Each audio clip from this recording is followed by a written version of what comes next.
अतीक की हत्या पर बिहार में हो रही सियासत पर भी नजर डालेंगे। यूपी के माफिया अतीक अहमद के मर्डर पर बिहार में पहले से ही सियासत हो रही है, लेकिन इस बार तो बिहार की धरती से अतीक के समर्थन में नारेबाजी हुई। अतीक के समर्थन में नारेबाजी भी तब हुई जब इबादत का वक्त था। रिपोर्ट देखिए।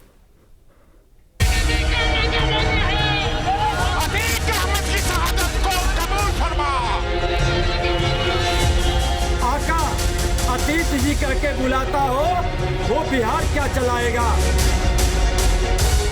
अतीक मारा जा चुका है, लेकिन जिंदा है उसके नाम पर माहौल। कभी कोई उसकी कब्र पर तिरंगा रखकर अतीक के सम्मान में कशीदे पढ़ता है, तो कभी अतीक को शहीद बता देता है। अतीक अहमद की शहादत को कबूल फरमा। वैसे तो पटना स्टेशन के पास का जामा मस्जिद अपनी इबादत और दुआओं के लिए मशहूर है, लेकिन इस बार ये सुर्खियों में है। सुर्खियों की वजह यही है कि जुमे की नमाज के बाद अतीक अहमद के समर्थन में नारे लगाए गए। जुमे की अंतिम नमाज के बाद शहीद अतीक अहमद अमर रहे के नारे लगाए गए। नमाज पढ़कर उठे लोगों के एक समूह ने सड़क पर नारेबाजी करनी तक शुरू कर दी।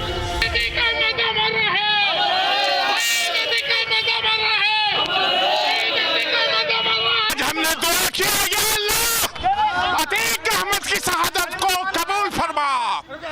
आज हमने यही दुआ किया अल्लाह से, अतीक अहमद, अशरफ अहमद और असद अहमद की शहादत को कबूल फरमा।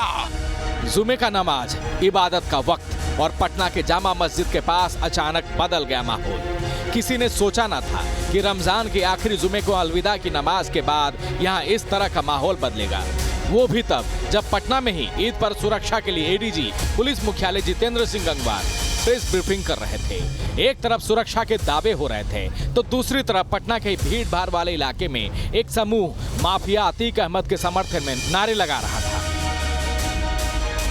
आपको लगता है कि उन्हें मारा गया, पूरी तरह से प्लान्ड वे में मारा गया। योगी सरकार ने उनको प्लान्ड वे में मरवाया। ईद पर्व के अवसर पर पूरे राज्य में ईद की नमाज के शांतिपूर्ण संपन्न कराने तथा पूरे पर्व के दौरान विधि व्यवस्था संधारण हेतु राज्य के सभी जिलों में व्यापक स्तर पर सुरक्षा प्रबंधन तथा अन्य अपेक्षित कार्रवाइयों को किया गया है। इसके लिए आवश्यक दिशा निर्देश भी पुलिस मुख्यालय से जारी किए गए। इस घटना के बाद बीजेपी ने जबरदस्त गुस्सा जाहिर किया है। इस घटना को लेकर बीजेपी ने राज्य सरकार पर ठिकरा फोड़ा है, तो सत्ताधारी दलों ने भी बीजेपी को करारा जवाब दिया है। अपराधी मारा जाता है तो कलेजा फट रहा है, और अपराधियों को शहीद का दर्जा देना चाहते हैं। धिक्कार है इसी सरकार को। इस सरकार का पतन सुनिश्चित है, कोई नहीं रोकेगा। जिसका आका अतीक जी कह के बुलाता हो, वो बिहार क्या चलाएगा।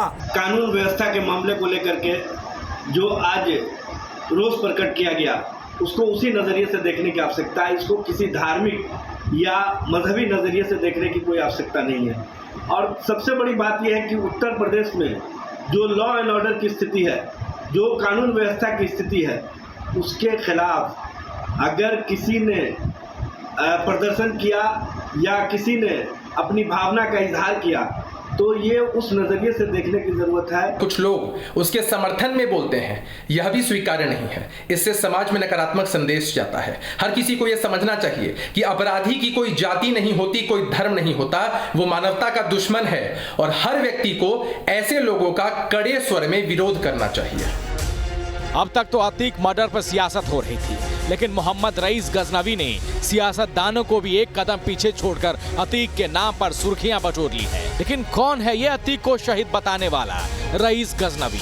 ये किसी को खबर नहीं, और इसकी खबर लेने के लिए पुलिस अब तफ्तीश कर रही है। पटना से संवाददाता आदित्य झा के साथ bureau report, news state Bihar Jharkhand.